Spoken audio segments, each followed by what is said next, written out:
Hello, this is Sergio from the ClinicSense support team, and today I will be showing you how to use and read the revenue report. To find the revenue report, you want to click on Reports from the top menu and select Revenue on the left-hand side.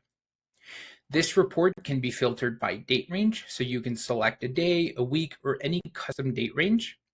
You can also filter by practitioner, selecting only a single practitioner or as many as you'd like.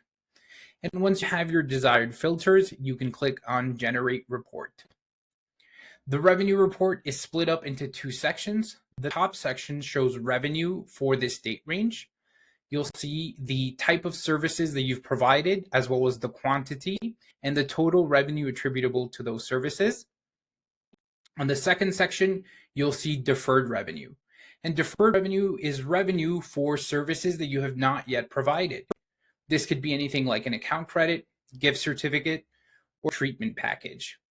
You'll see the quantity of each, the amount of the deferred revenue, how much has been used, and then the total amount remaining. Additionally, you'll have totals for both sections. You can also download this report as a CSV or a PDF from the buttons above.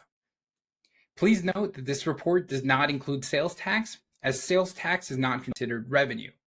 To find sales tax, you can use a sales tax report.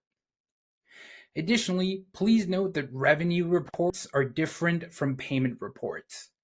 A revenue report is based on when a service is provided, whereas a payment report is when a payment is collected.